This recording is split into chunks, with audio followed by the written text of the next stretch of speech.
You're listening to the We Are Libertarians podcast network. Find all of our shows at wearelibertarians.com. Hey folks, Brian Nichols here from The Brian Nichols Show. Are you tired of partisan politics? Do you want to hear the news without that media narrative? Do you want to be more well-rounded as a person? Or how about this? Do you want to get to know and learn from noted entrepreneurs, elected officials, C-level executives, economists, and more? Well, how about this? Look no further. Welcome to The Brian Nichols Show. Again, I'm your host, Brian Nichols. Go ahead and learn more at briannicholsshow.com. Okay, so hear me out. You like getting cash back for the normal stuff you buy throughout your week, right? Of course you do. Check out the Dosh app. That's D-O-S-H, Dosh. Dosh is available at the App Store and Google Play Store and securely connects to your credit or debit card. From there, every time you use those cards, Dosh searches for available offers. Once it finds one, Dosh automatically redeems the offer and converts it into cold, hard cash. Muchos dineros, brother? Then deposits that directly into your Dosh wallet. Click the link to download and join Dosh today and get $5 just for joining. This link is exclusively in the show notes of this episode. So, show notes, special link, Dosh, $5 cash. Start on the path to quick and easy cash back on the things you love today. Hey everybody, check out the Break the Bell podcast, where we believe your voice is your most powerful weapon. For a weekly dose of our take on what's going on in the world, mixed with a side of history. Find us wherever podcasts are found or on social media handle at Break the Bell Pod. And most importantly, never stop talking.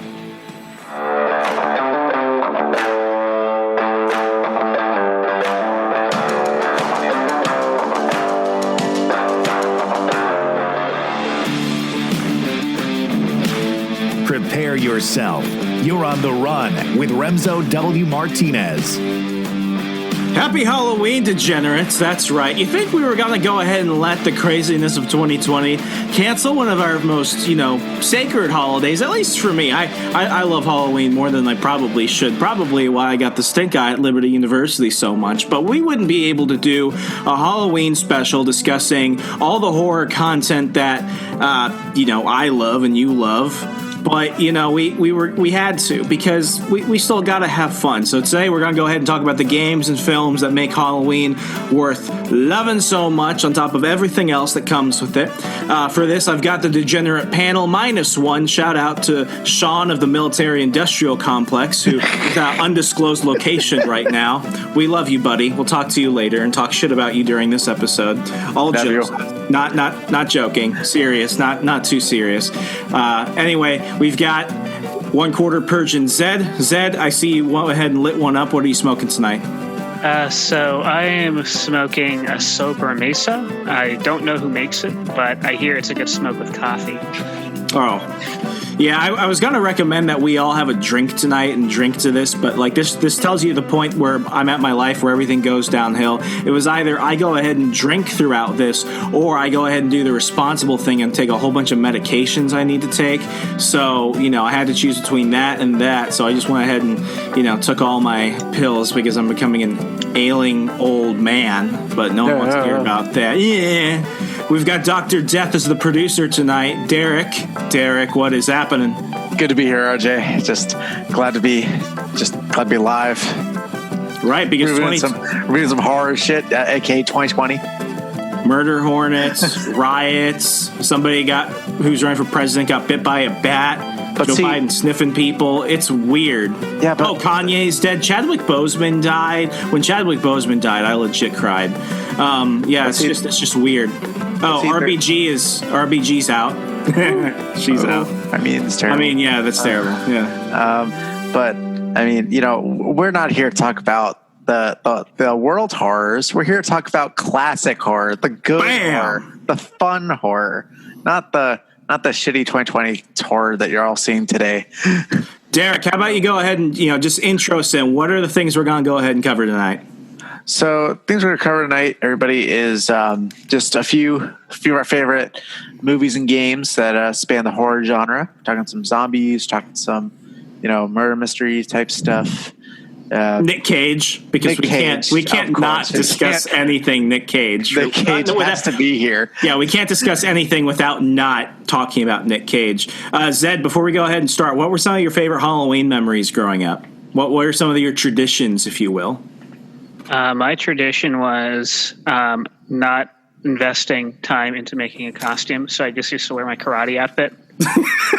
Nice. And Was so I that a lazy thing, or? Yeah, it was a lazy thing, and plus my parents didn't want to spend money for a costume. No, he wanted to go as the he wanted to go as the karate musicians from Miami Connection.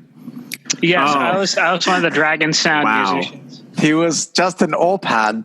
I was just an We are all old pants. If you have not seen that original Degenerate Theater episode where we discussed all of our favorite horrible movies, you should see it, or else you're not going to catch any of these jokes. I'm sorry, folks. You gotta go back and listen to that to Go understand. back. But what was the song from that? Defeat the ninja. Friends for Eternity, Friends for eternity. Hey, those songs are actually really good. Now, since you brought it up, I'm going to be thinking about it all night. But no, I got Eternity. Bridge to Eternity. Bridge to Eternity, Friends Forever. My gosh. And that film was done in the late 90s, too. That's the thing that shocks the shit out of me. The fact that that was actually something that's so generically 80s, but Yes. it came out in like 96. So we're like past Nirvana. Cobain has killed himself. Clinton's getting blown in the office. And I think the PS1 is about to come out. So the fact that film was so... PS1. When did the Oh, PS1 yeah. come out? Actually, I can Google that real fast. Yeah, it came out in Came out in 99, I think. Wow. 98. 97, What game systems were out in the 90s? The N64, right? I had Let's see. N64. PS1 was released in North America September 29th, 1995. So just about the time that Miami Connection came out. Or September Miami 9th. Connections was actually an 80s movie. Or September 9th, 1995 in North America. And Europe it came out the 29th. Somebody's going to go in the comments, it was this day, fuckers. I am looking at a Wikipedia article right now. You know what? That's fine. Comments, But do what you public want. school I don't care. says Wikipedia is inaccurate. Wikipedia, Red Bull, and sheer determination got me through college, so I want to give a special shout out to Wikipedia. You make the world so much better and worse at the same time. But anyway, folks, what we're going to be doing, as Derek went ahead and mentioned, we're going to go ahead and look through some of our favorite elements of the horror genre from the last, decade or two. My gosh, my cat is so giant, he's literally just pulled my chair back. That was horrifying. Damn, that cat. He's a giant boy. He's a big boy.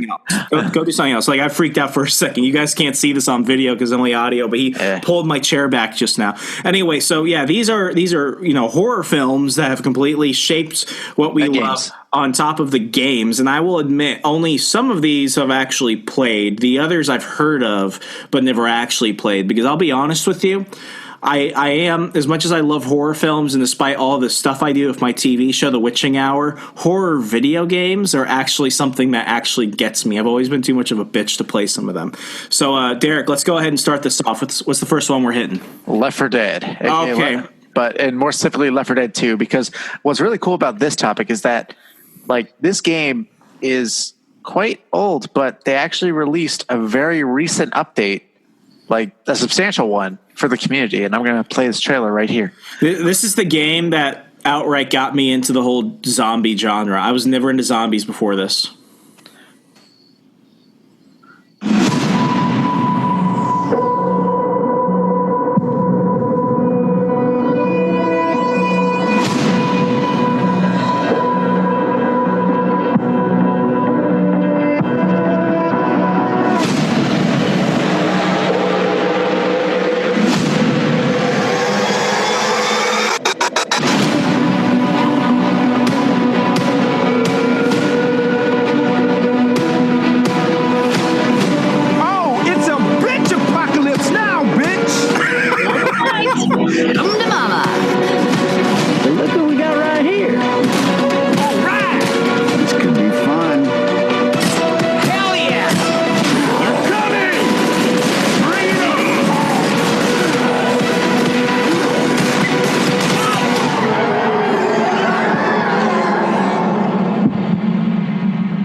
Oh, wow. And what system is that coming out?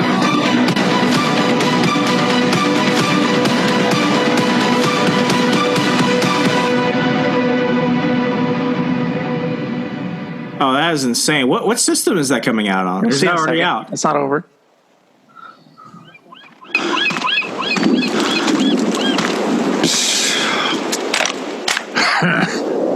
You should have brought more tanks with you.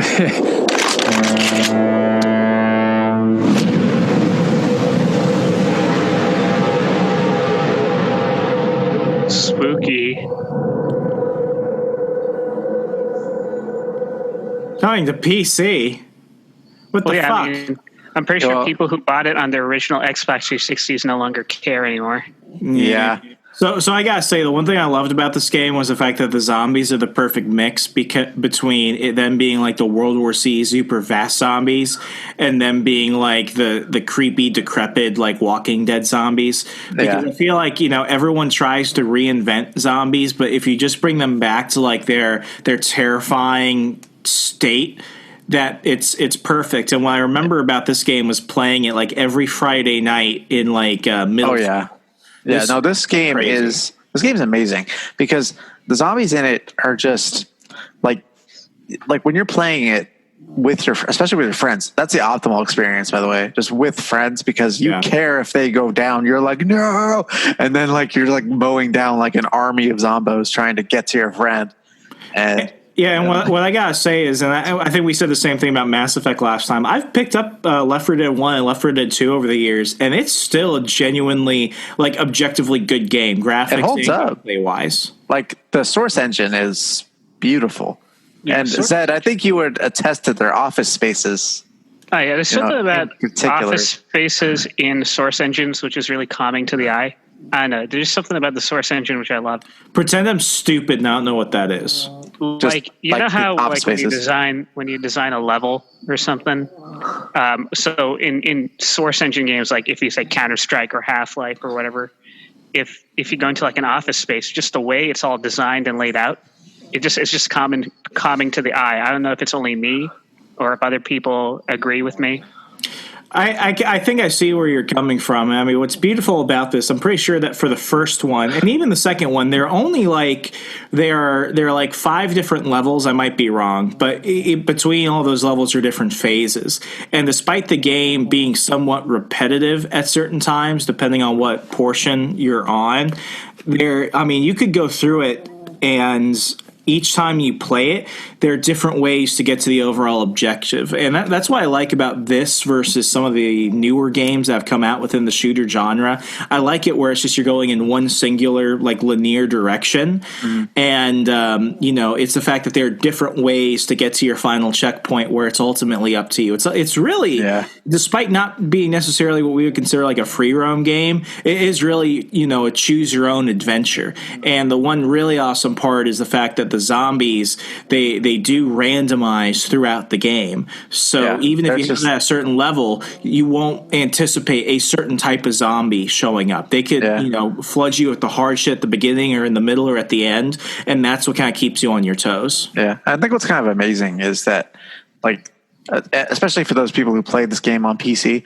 the community on there is still pretty active, and also the mods for this game are so vast. Like, you can replace the zombies with like Teletubbies and like make soundtrack mods, and there's so many things for this game that, like, just in terms of the Steam Workshop, that the community is just crazy. I love it. with it being on PC, it's actually I actually started playing this game really late. I started playing it on PC because it was like on sale for like $3 on Steam, and a bunch of people I knew were playing it. So I'm like, oh, what the heck? I never played this game. Let me play it. It's actually a very fun game. It's like, it's like your typical horde mode shooter, but it's just very fluid in the way the gameplay is. It's just very satisfying. Yeah, I mean, despite there not being like a specific story, like, you still get to hear a lot about the characters throughout in the dialogue if you pay attention. And I feel that this, while it came out after like Dawn of the Dead and all of that stuff, while it takes all the best elements of prior horror films, I will probably say that there has yet to be a zombie horror movie since that has any level of the sheer vividness of the story in this game. And I'm a big Walking Dead fan, but if they came out with a Left 4 Dead TV show, that would probably be the winner immediately. I think the only Life Fatigue should be awesome. Oh my gosh, yeah! I think the only one that could be somewhat like this in terms of the characters you could play and the tone of the stories would be Z Nation. Did you ever watch that on Sci-Fi? I think I watched some of it, but I don't remember much. It gets better because I was a Walking Dead fan. I didn't like it because it seemed somewhat canned and cheesy. But all 5 seasons are available on Netflix. I watched them at the beginning of this whole pandemic situation, and there's a Netflix exclusive spin-off that takes place before Z Nation. So Z Nation was a sci-fi show. It's over now. Netflix got the rights for it, so they're doing a prequel series called Black Summer, which is probably the closest thing in terms of the tone and feel to Left 4 Dead, and I completely love it. But there's another clip we pulled up of all the things that get me going about this game. The one thing I do love is remembering how scared I was when I would play it, and the one thing that I hated encountering were witches in the game. And for those of you that never played it, no, I'm not talking like cast spells witches.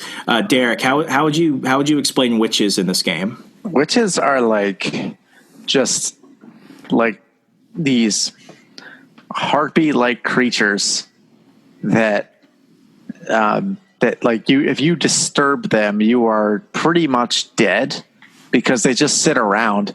But if you shine a flashlight in their face or fire at them, they will move, and if you touch you, they will basically have you down, and they'll be clawing at your face until you are dead or until your friends save you.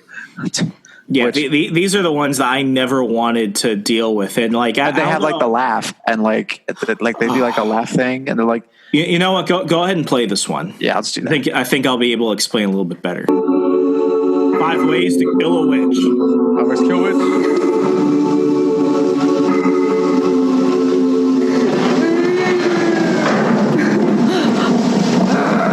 Watch out. Get this.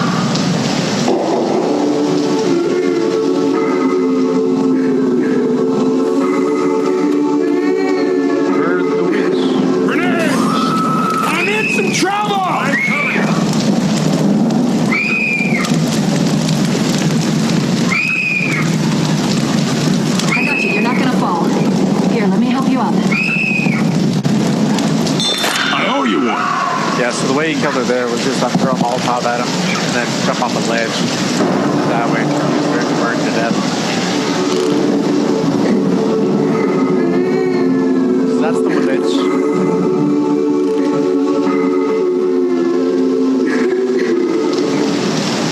You got a death wish?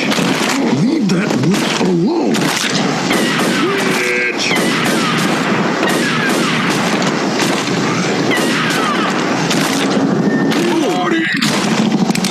Yeah, apparently you can just melee and stop the witch.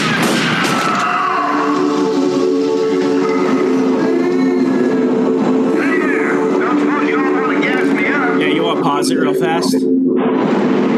I mean, what's just so... I think it's called like the uncanny valley, when the human mind, can no longer tell the difference between what is real and what is not. That's why we're like, people have a phobia of dolls and clowns, because it's like, it's supposed to be human, but it's not natural. Yeah, the witch is like just an infected individual that just can't cope, and when she's disturbed, she just goes into a rage.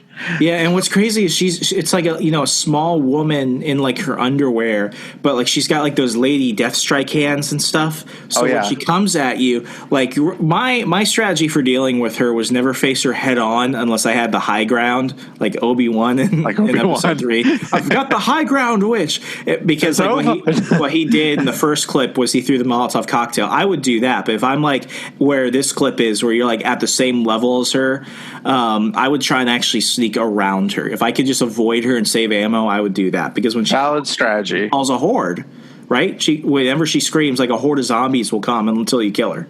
Yes, it's true. It's very true. Like, you have to be like, witches either know how to kill them effectively or just walk away.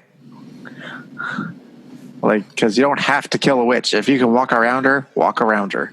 Zed, what was your strategy for dealing with this? With the witches? I just let my team take care of it, because I was pretty much shit at the game. I mean, I really don't play the game unless there's a group online where like, hey, you want to join us? I'm like, all right, fine. So I don't think I've met anyone who actually likes dealing with the witch. No one likes that. It's a pain. I try not to. The tank is fun to deal with because he has his own theme song and everything. Then you just fire at him until he's dead. When I play Left 4 Dead, I just let the 3 other members of my team deal with the witch, and I'm just taking care of all of the zombies. The real fun is when you're on the No Mercy map, where you're on the rooftop, and then the tank hits you and throws you off the building, and then you're dead. Yeah, I mean, you just remind me. That's one reason why I love the original so much compared to let's say the second one, Left 4 Dead 2. It's because all the maps were pretty unique.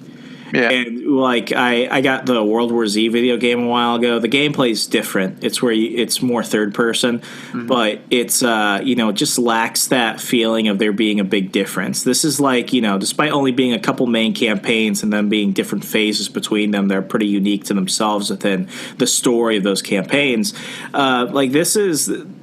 I don't think they make games like this anymore. I cannot name another zombie game like this that has been as good as this. And also, the versus mode where you could play as the zombies, the special ones. Yeah. Where you can play as the hunter, the smoker, and even play as the tank. You can play as a witch, I believe. But the tank was fun. The tank was fun to play as because you just got to toss people. And then you just get them in a corner and they just keep hitting them until they're dead. Zed, if you had to choose any type of zombie apocalypse to deal with, would you want the slow zombies from Night of the Living Dead, the hordes of zombies from World War Z, the slow messed up zombies from Walking Dead, or the zombies from Left 4 Dead? I'd say the slow messed up zombies from Walking Dead, because the thing is, slow ones. If you're not brain dead, then you can pretty much survive it. You know what I mean? Slow ones is just oh, I see you, and you're coming at me very slowly, but I have this gun, you see. Even without guns, hand to hand, you can at least manage the slow ones. Yeah, the slow ones, you shouldn't waste your ammo on slow ones, especially in low numbers. So this is probably going to shock you, but I've got a real reason behind it. I would rather have the World War Z zombies because... Remember in the film, they were able to track the hordes. They all travel in packs. So as long as you know where they're going, you can know where not to be. So I think this is. Here's the thing, though. There's a difference between World War Z zombies and Walking Dead zombies. It has nothing to do with the actual zombies. It has to do with the state of the world in those sets of media. Because in Walking Dead, it's over. Everything's done. There's only a handful of people still living. So, World War Z, they're still they're just now dealing with it. But yeah, World War Z is okay, we still have a military going. We still have the ability to deal with them in a coordinated effort. And then World War Z, I think, didn't they find a way to hide from them or something? Inject yourself with HIV. Yeah, basically. And then the zombies can't see you anymore. Do we know what state of the world you're in Left 4 Dead? Because I feel like in this Left 4 Dead 2 has quarantine zones, and I'm pretty sure the quarantine zones are absolutely decimated by the infected, but there's still a military that has safe zones. Because your goal of every map in this game is an evac. There's always someone to get you out of there. At the right. end. Usually there's a boat or a tank or something you can jump in. There's always somebody there. Yeah, a helicopter. You gotta get here yourself. Something. Yeah. And I mean, one map, I think you drive out of there yourself because you have to get the gas cans and get a car going. But right. But most of the time you're saved by somebody. And they're like, come on, get in. And then you get in as you're running away from the hordes of zombies chasing your vehicle. And it's usually something that can't be taken out once you're in. Man, I'll be straight with you both. Since March, have you when you're laying down about to go to sleep, have you stared at the ceiling and wondered if 2020 is going to have a zombie apocalypse? I mean, at this point, would it be a surprise? Zed, I see you smiling. You've thought about this, haven't you? Zed's ready. I started getting concerned, not during the coronavirus. I started getting concerned when the riots started happening. My main concern was if there's a total breakdown in society, how are we going to deal with that? Well, I was thinking that, but like, what if COVID evolved and turned people into a zombie-like state?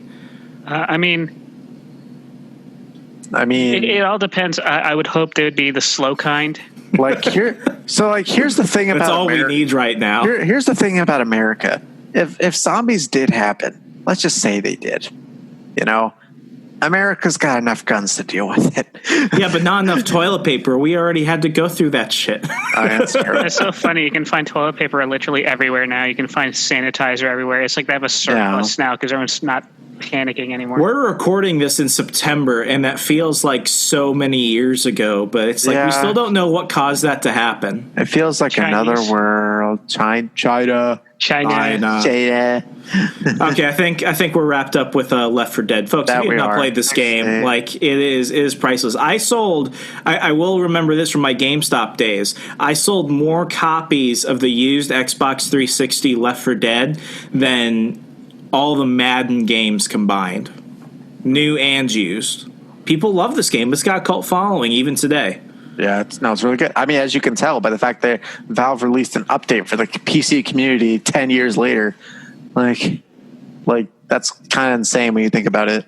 Yeah. Okay, Zed, Derek, I'll let you two cover this next one primarily because you've got a funny story about this. That we do. So the funny story behind Jason X, Jason in Space, and yes, that's a real movie for those wondering, is this is actually the last movie that Zed and I saw before the dark times. Before the dark times. BP, before the plague. Before a more civilized age. And we had toilet papers and all that other stuff. We could go outside without having to put masks on everywhere. We could have a big party and no one would get mad. But yeah, we saw this at the Alamo. Yeah, we saw this at the Alamo. This is the last movie we ever saw before COVID happened. Yeah, what a movie to go out on. We're going to tell the grandkids about it. It's like, hey, Grandpa, what was the last movie you saw in a movie theater when they existed? Oh, funny, I saw Jason X. It was about a serial killer in space. But that movie came out in the 90s. Yeah. Well, you never heard of the Alamo, son. Alamo Draft House used to be a wonderful place. Let me go ahead and say one thing. I've been going to movie theaters since they started opening back up in mid-August, and it is not the same. I'm pretty sure that I've been like the only one in the theater on several occasions. But that sounds nice. I was really it does, but it just doesn't feel right because you're also one of the only non-employees in the building. I've seen New Mutants and I saw Tenet in theaters, and when I saw New Mutants, it was me, my brother, and one other person. When we went to go see Tenet, I was in like the giant IMAX stadium with like two other people in the front row, and it just felt weird. So I went to Alamo Drafthouse in Ashburn to go see Bill and Ted Face the Music, and it was wrong. One, because they no longer serve alcohol there for some god-awful reason. Two, you have to order all your food in advance. So when you show up, your food is already there waiting for you in just, takeout style styrofoam containers. So all the fun of going to Alamo Drafthouse is basically gone. Yeah, like the experience of just like sitting there and being like, oh, hey, get me this popcorn and my drink. I mean, it's like, other than that, it's just like a regular movie theater, but with shitty seats. That's basically it. I thought Alamo had decent seats, I thought. Yeah, but not compared to Cinemark where you can recline and stuff. We've all gotten spoiled at this point. That's actually true. I remember when to get that experience, you got surcharged. I think there's another Alamo that actually has recliners. I thought there was anyway. They are doing that, but not the one that we live near. Yeah, unfortunately. Doesn't affect my life until it does. It's true, and now any plans they had for that is probably out the window right now. I genuinely think that we should... And this is something we totally need to do. We need to talk about right now. We totally need to reserve a private screening for. You can do that for $150 and watch Jaws. If only we could play Samurai Cop. I think we could request it. We're gonna have to talk about that after the show. Yeah. But what's the Jason X? So Jason just goes to space. I think I've seen this maybe once or twice. I only remember it because of the cyborg woman who turns to a talking head in the latter half. Speaking of the cyborg woman, that's the clip we're going to play. But let me do a quick summary of this movie. Basically, the military in the modern day of this film, like, has actually managed to capture Jason, and they have him at a military installation, and they're about to put him in cryostasis, but Jason escapes before they can do that, and he pretty much kills all the military guys before they can do it. So this woman who is like she's not running it, but she's just kind of part of it. Single female scientist, and she pretty much, yeah. And she's trying to that she's like running away from Jason, and he's like after her. She basically runs to the cryo chamber and like lures him into the cryopod and like locks him in. But Jason still has his machete with him, so he stabs her through the cryopod, and like the cryopod leaks and the room seals and goes into full cryostasis. And this whole room is frozen in time for like a century. What is it, 21 something? Yeah. So he's not is illegal. Yeah. So like, what? I was about to say this takes. So it's not only in space, but it's in the future too. Yeah. They had to go and ban hockey. Mm-hmm. I don't know. That's a plot point, but the reason, but like what happens is like these people like salvagers just show up. Well, it's more like a science team. I thought they were like, because weren't they just after money? I thought. Well, I mean, they're like. Isn't that regular scientists? They were basically like students who were doing research, and they were on like a scientific research vessel. Yeah, and Don't they know that Jason loves to kill students? Yeah, and they come across the frozen woman and Jason, and they don't know what Jason is because they just don't know. Well, they kind of do know who. Yeah, she survived. She survived because she froze with the wound in her. Okay, this is what I hate about like plot points like this, and this is why I never was happy with like Captain America being frozen. I'm actually kind of I never liked that, but it's like one.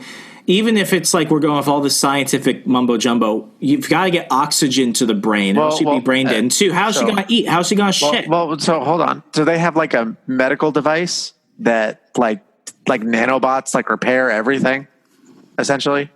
Like, because the future and like nanobots repair all are of course critical.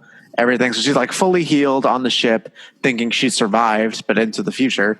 And like Earth is dead, environmental message play here. And now, but then she's like, wait, did you bring Jason aboard? And then they tell her that, and she's like, oh shit. And then like, yeah, and these scientists, these students have like a real hard on for Jason. It's like, oh my God, he was a serial killer. Let's like thaw him out. Yeah. And there's scenes in this movie that are really corny. Like Jason literally cuts off a guy's arm, and then, and not intentionally, mind you, like he falls over with the machete, like while frozen, and like just like plops over, and like his arm just gets cut off, and they're like, and then, you know, the magic mount device is like, we'll get you a new arm on the ship, don't worry. Like, this sounds horrible. But it's your typical Friday the 13th movie, but in space. You know, you got the horny teenagers, you got the stupid characters. Yeah, and then there's a good joke on a holodeck that like simulates the old camp, and there's like two. Like, I should play that clip. Honestly, that's a good I don't clip. think they'll have it on YouTube. Do you think? I don't know. I could look. I know what scene you're talking about. They're not going to have it on there. Yeah, I might as well play the one we have with the sex robot. Let's just do a sex robot. Not a sex bot. She's a fembot, but she's a fighter, and the dude who created her is totally screwing the robot. Yeah. She looks like a human, so I don't blame him. The thing about Jason is he just heals constantly. Like, he can't be killed by conventional means. Was that his power, like in the original films? I thought he was because they injected him with the nanobots. He's like Wolverine. Yeah, well, that's like mid-movie, of course. Like, but like, how did he survive everything else? Because I know in like all the other Jason films, like wasn't his thing like he had Down syndrome? Yeah, but he basically has like super healing. Like, the military tried to kill him. They did. In the beginning of the movie, they're like, yeah, we tried to shoot firing squads, like everything. He just doesn't die. So that's why they wanted to cryostasis him, because that was the only way to contain him. Volcanoes, motherfucker. Yeah, I don't know why they didn't drop in a volcano, but then because they need to make the franchise keep going. Well, no, the military guy was like, oh, let's study him for his healing factor and figure out what makes that work. And they almost didn't cryostasis him against the woman's, like, you know, behest, but then he escapes anyway, so it doesn't matter. So this scene right here, tell me about this scene. So because I remember was the sex robot, and I know she's not called the sex robot. This scene is where the sex robot like fights Jason, and actually, well, you'll see, but she basically wins, and then she'll lose in a little bit, but you'll see. Because movies. Yeah. Hey, Slappy, got a little something for you.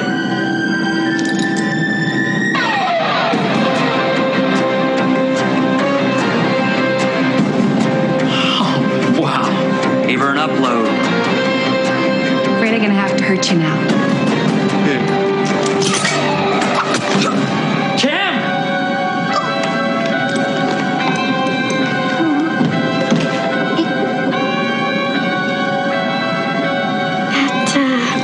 That didn't go so well.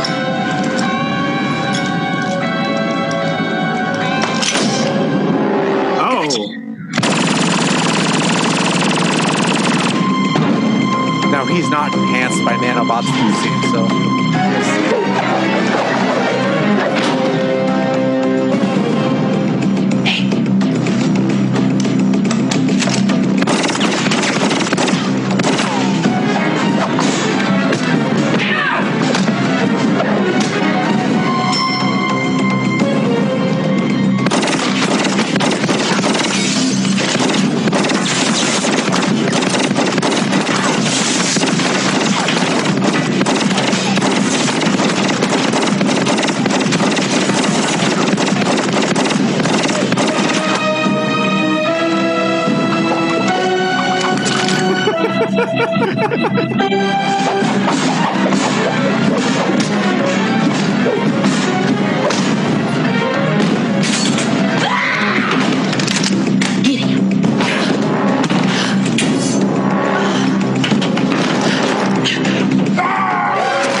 Wait, pause it.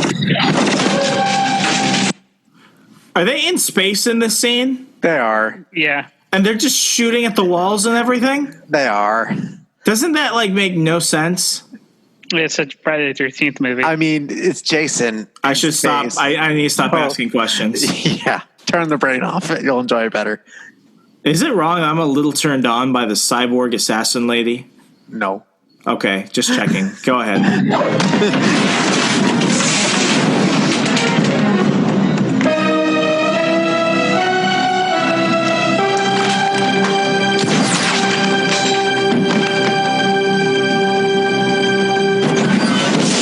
This is the medical bay.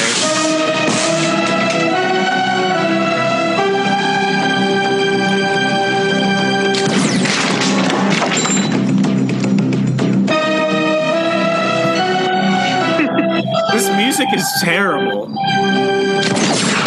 And now he's dead. Yeah. Oh, damn. Looks like he did it, but they fucked up because they left his body next to the medical bay. So this movie's not over. How is it the future when that guy looks homeless? Yeah. What, Jason? Who's your mom? No, that guy. Oh, he just lost his arm. Right. That is... Wow. How did this movie do in theaters when it came out? Pretty shit, probably. I mean, it's a cult hit. How many people were in the theater when you saw it a few months ago? It was packed. Wow. It was packed. Yeah, so like we can watch. See, the theater was filled with people who get it. You know what I mean? Who like this stuff. I wish. Oh yeah, you guys invited me and I couldn't come. I had to go do something. So here's the bullshit where he lives. So this is after he's been blown up and his head's missing and shit? Yeah, so this is how they revived the woman that was cryostasis with him. Because they didn't move the body away from the med bay.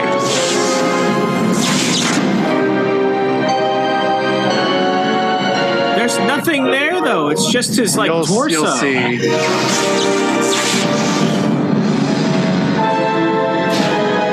Like he's dead, but no.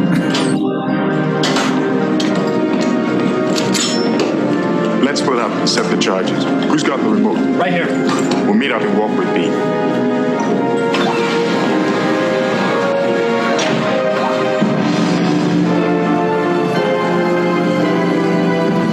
What the hell is that? Nano machine, son.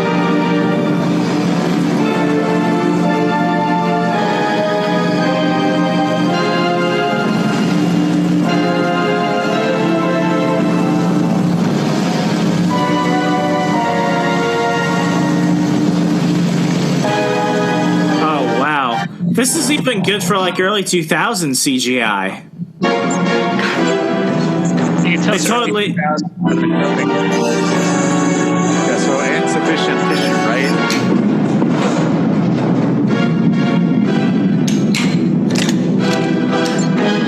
All those bombs look like alarm clocks from Radio Shack. So what they do, synthetic cell replacement.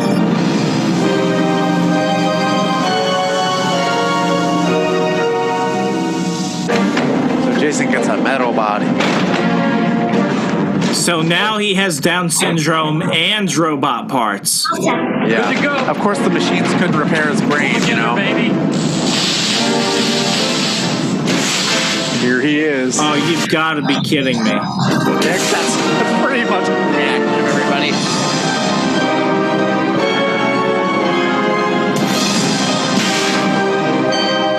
Impossible. He's dead.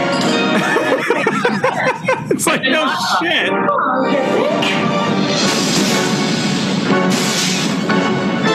You take him? I could try.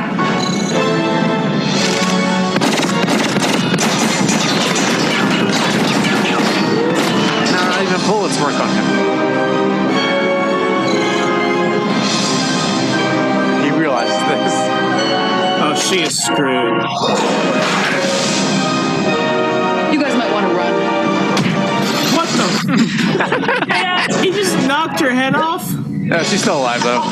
Right, because she's a robot, yeah. Yeah.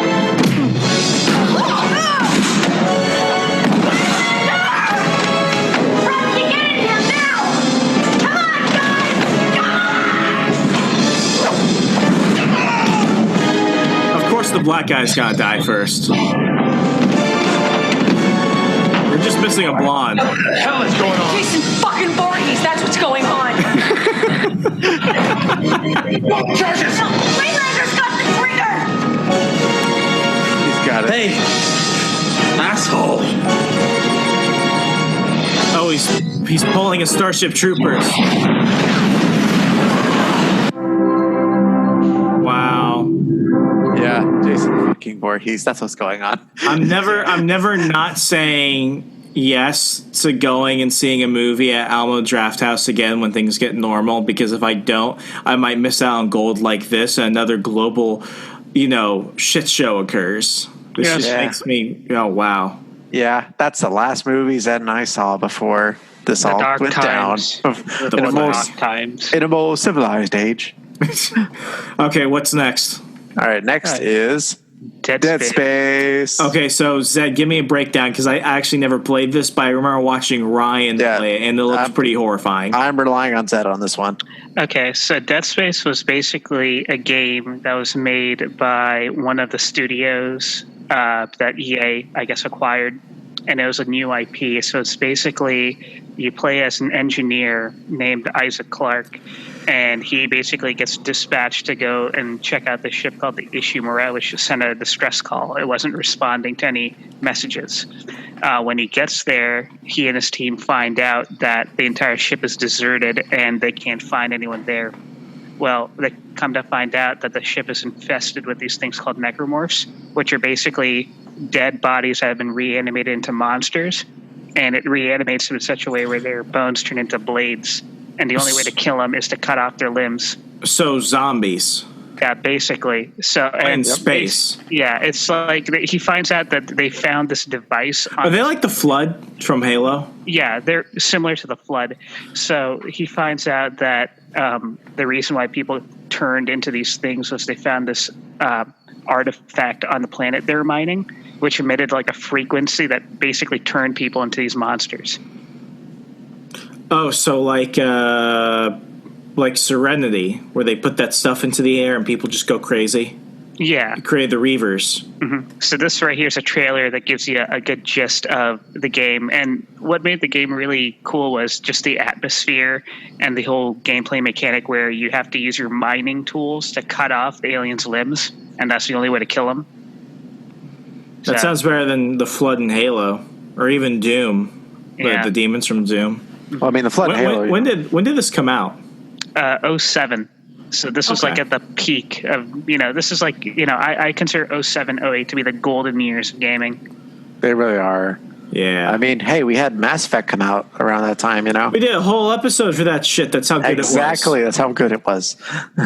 Okay, go ahead and play it, Derek.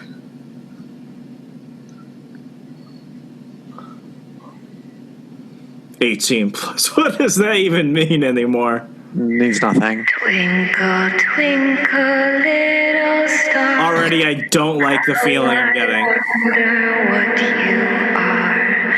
Up above the world so high, like a diamond in the sky. When the blazing sun is gone, when the nothing shines upon, then you show your Damn.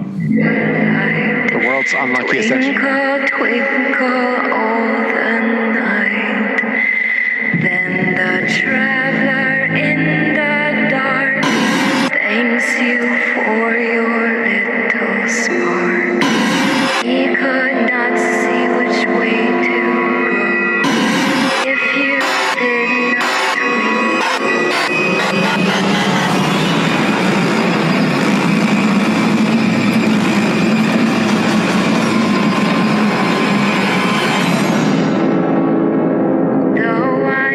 Was that like a penis monster? Twinkle, twinkle, little star.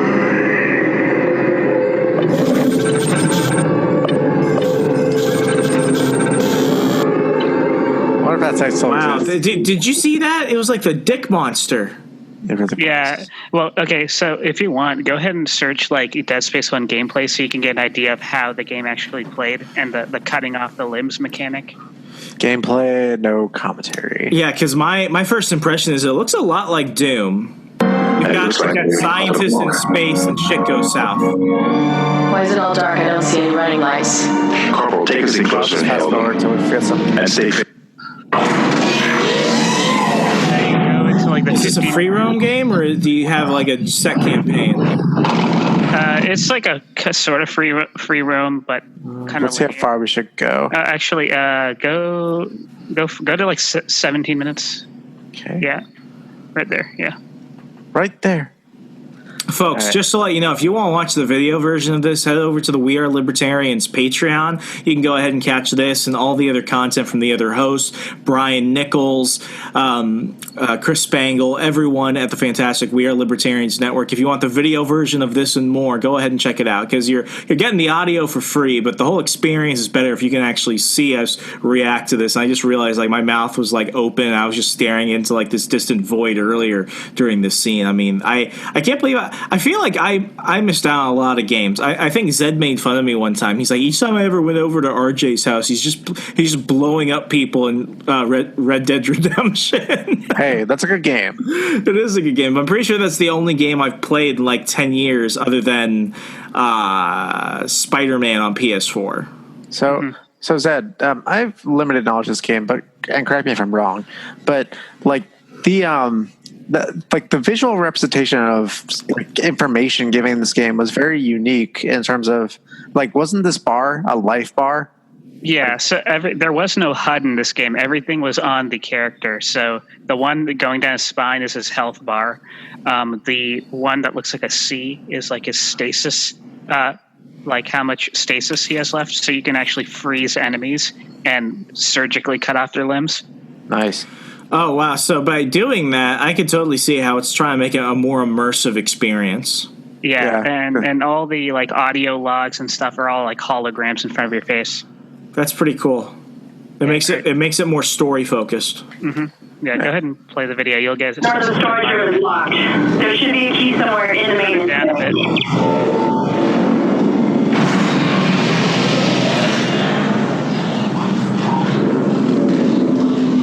Yep. Yeah. Oh shit.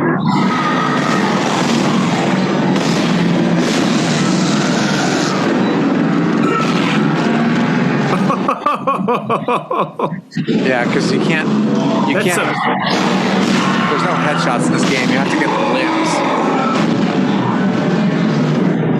So when you shoot the limbs, does that kill them, or does it just stop them from being a threat? So like it depends. So like if you shoot the legs, they'll like hinder their mobility. I think you have to kill off like 2 or more limbs to actually kill them. Oh shit! And headshots don't kill these things? No, only limbs. That's a unique perspective, I think. Wow. Because like it just flips every other convention on its head. It's like the frequency manipulates the bone structure. Damn. Yeah, but that's basically a gist of the game. I pause it.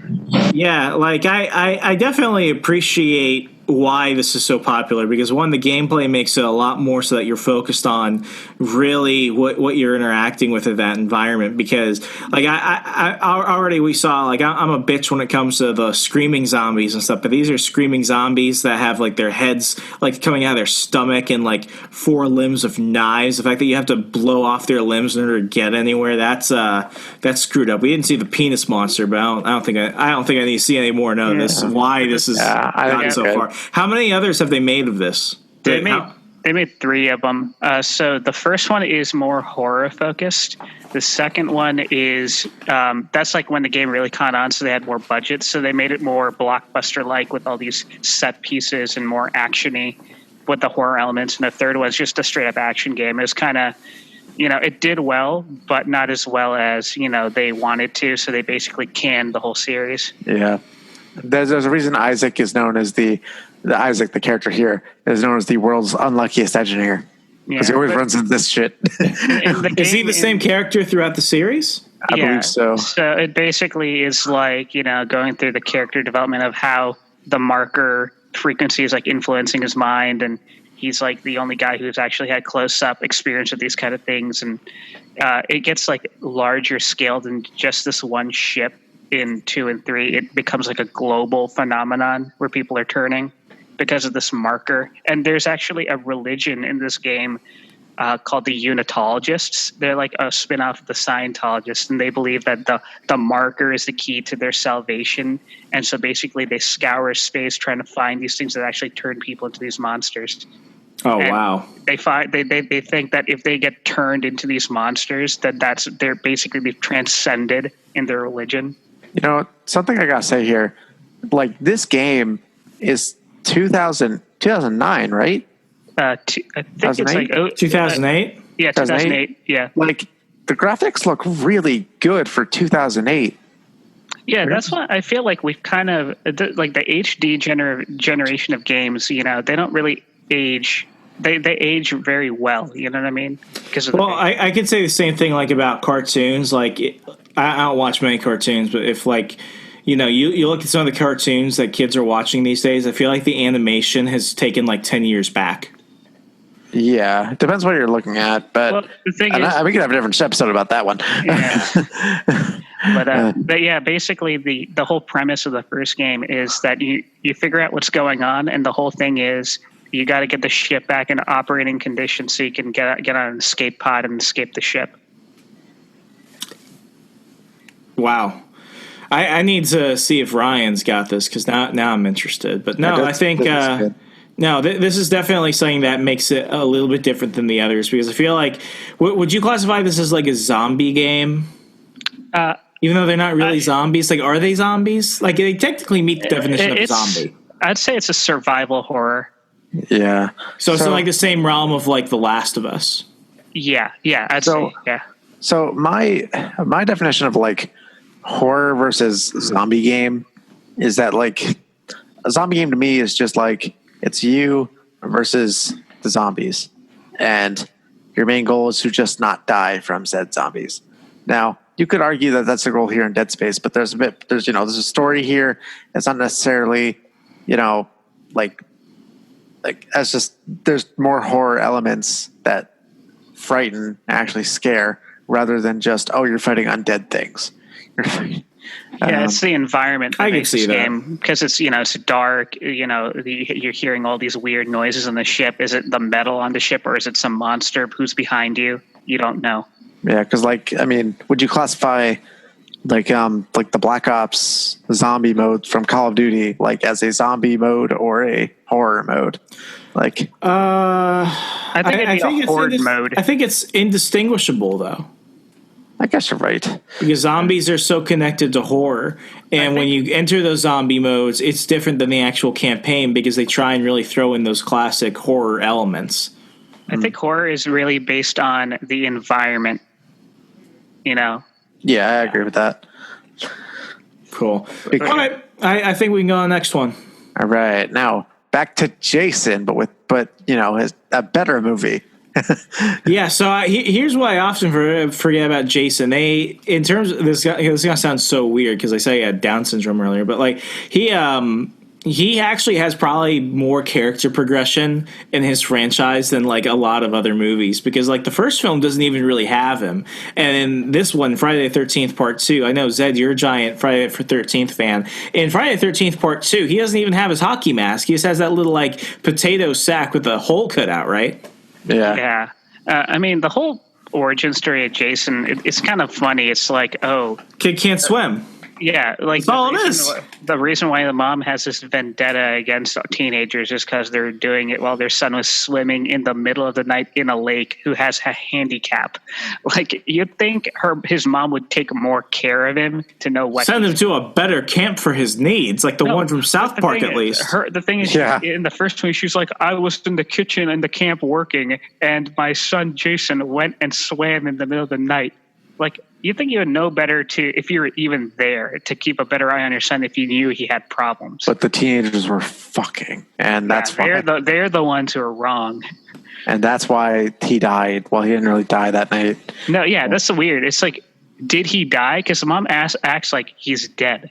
But then in Part 2, isn't it shown that he's like watching his mom die in the woods or something? Exactly. So I guess he survived and just ran off into the woods. Just retarded. He just never went home, and they never searched for him. And what's crazy about this is this one came out in like the late 70s, early 80s, right? Mm-hmm. This is in a time when films didn't necessarily get sequels. And even if they were getting a sequel, it's not like it was guaranteed.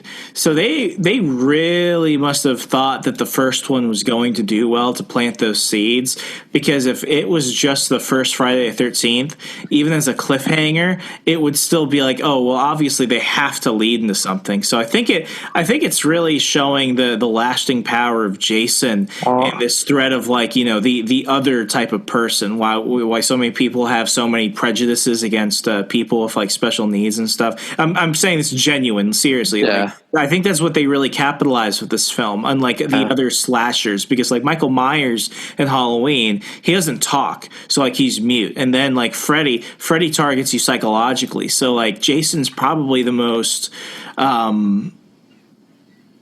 unique because he starts as a victim. No one else really starts as a victim. They're just from the start. He was forged into the killer that fights immoral sex. I think is this an abstinence series? Is this whole thing just talk about abstinence? It kind of is, because like whenever someone bangs on screen, like Jason shows up and stops it. And even in Jason X, when like the two naked hologram women try to get with them, he like literally tries to kill them. He kills them. Well, it's actually pretty comedic because it's like he just puts them in a sleeping bag and just like whacks them around, like, and they're just laughing, they're just laughing the whole time because like they're not real. They're just like holograms. Mm-hmm. But so yeah, part 2 is where Jason actually shows up. I guess he's there to take vengeance on the teenage that killed his mom. So actually, one thing that so this is a direct story. Yeah, this is a direct sequel. Because I feel like after this, none of the Jason's films really connect that much. Yeah. So like one thing about your note on sequels is that at least from Jason 1 to 2, they didn't really have to, or Friday 13th 1 to 2, they didn't really have to recast anybody except for I think like the one survivor who made it, and then Jason kills her anyway, like the beginning of the movie, like who made it in the first movie. But because like they don't have to recast anybody, so there's no seeds to sow. It's just like, oh, we're making a second film, but we have a whole new cast because everyone's dead. Yeah, because everyone's dead, so it just works out. Cool. Let's go ahead and see the clip. Paramount.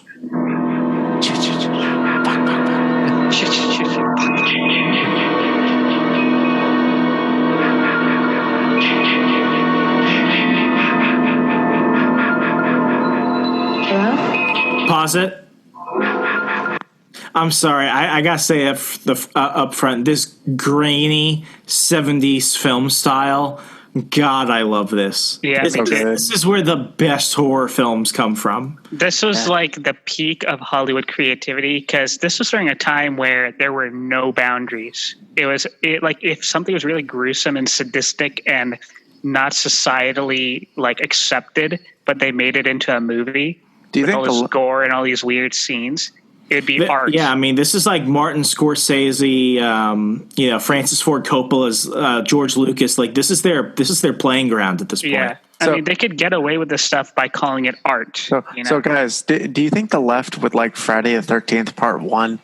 Since like it's about a mother getting revenge for her dead son because of a heterosexual couple fucking. No, because they hate boomers more than they love anything else. But aren't.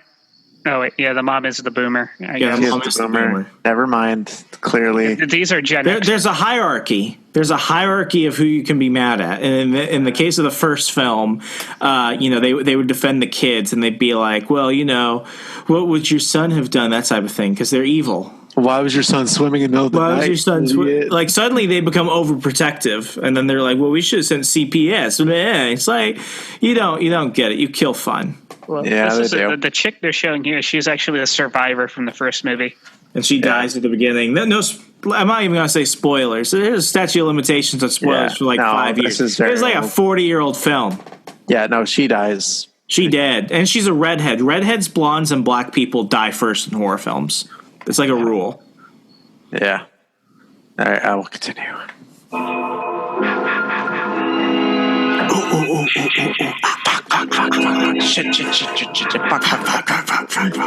June night in 1980, Friday the 13th, 12 of her friends were murdered. Why should Friday the 13th, 1981 be any different? Friday the 13th, Part 2. The body count continues. 14. All doomed. You're all doomed. Where the hell did he come from? 15. God. 16. 17.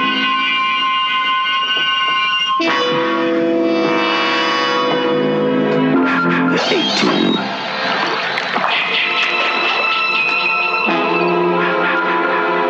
19.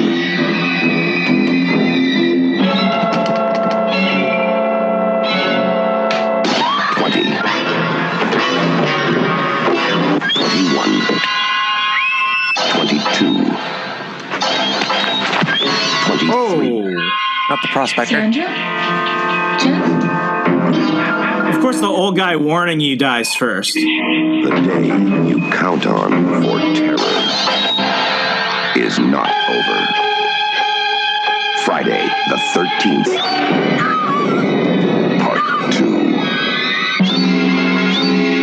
I feel like think Jason was smarter in this film compared to the other films because all he does is like in the future Friday the 13th films, you just see him walking towards you and it's people trying to like throw shit at him. For this one, it's like he's actually planning out how he's going to kill these folks. Yeah. Well, and I gotta say, I like the potato sack over his face more so than the hockey mask. I mean, in this one, it's personal because in the first one, it was the mom killing all the teenagers. In this one, he's killing the teenagers that he thinks killed his mom. Because they did kill his mom. Yeah, but the mom... well, yeah, he killed the teenager that was responsible for killing his mom, and then the new set of teenagers who come to the camp he kills. Just cause. Yeah, Jason doesn't like teenagers. But that's the formula, isn't it, for Friday the 13th? Horny teenagers just must die. That's basically that's a good chunk of the movies because, like, I remember that's pretty much the basis for Halloween. It's Mike Myers killing all of his sister's friends and stuff. All right. Next one, I think, is your department. Are we doing Evil Dead now? Evil Dead. Okay. Evil Dead. Love the series. Love Ash versus the Army of Darkness, all that stuff. But this is actually the 2013 remake, and I'll never forget it. We bought it from that cheap video game. That cheap DVD place at the mall. I don't know how they stay in business. I don't know if they're still in business now, but I remember we went there one time when I came back for Christmas break from college. And, the thing about a lot of these, remakes of horror films from the 80s, they usually really, really suck. Like the remakes of Halloween, Nightmare on Elm Street, Jason, all that stuff. Like, I don't even think I saw half of them. I remember we went to go see Child's Play, mainly because Mark Hamill was voicing Chucky. But like a lot of those are really forgettable, if anything else. But what I love about Evil Dead is that they take all the concepts and all the plot from the original Sam Raimi film and they make it so much better. And like I'm not really a gory like body horror type of fan. Like I'm more into like ghosts, demons, that type of thing. But what I love about this is that this film, it did stuff that for a remake, they really went out of their way to be unique. But even just in terms of horror films in general, like this is your worst nightmare come to life, more so than anything else, because you're dealing with something that's going after your friends and using your friends against you. So, this scene right here is after they've opened the book that, releases the demon. It's the Necronomicon. Try saying that like 5 times. And what's done is it's released this, this ability to possess people. So anyone that comes in contact with it basically gets turned not into necessarily a zombie, but it's like full on like hardcore possession. So you've got the one chick who's been chained in the basement who they're trying to keep there. But then, everyone else keeps getting like murdered and killed. And at this point, this is the staple gun. I saw this scene for the first time, and honestly, I stayed away from staple guns for years, because each time I see one, I think of this scene. Let's go ahead and play this.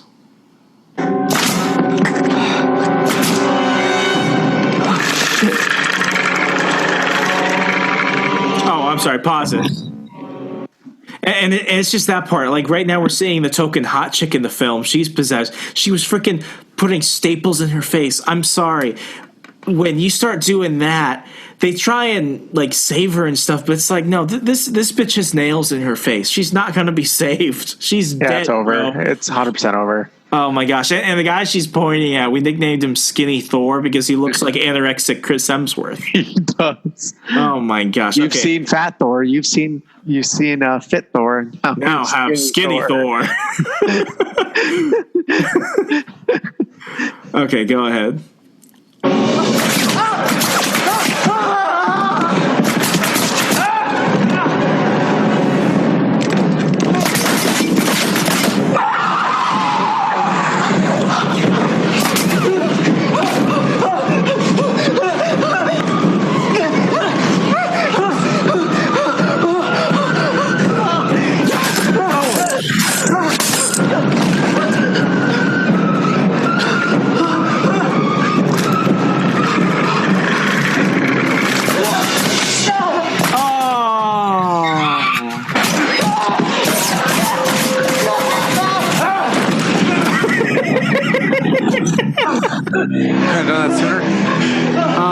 man, it's just the staple gun.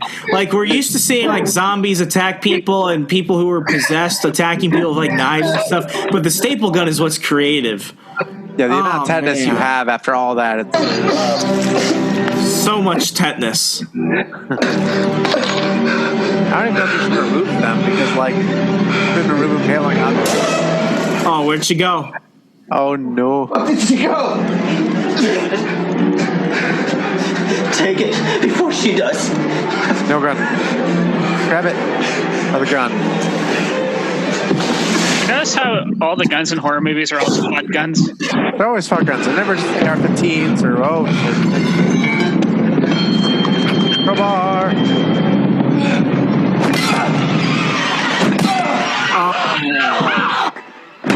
He's got Jason Todd him.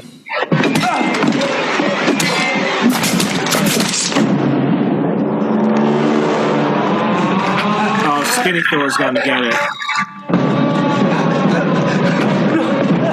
Oh, pause it.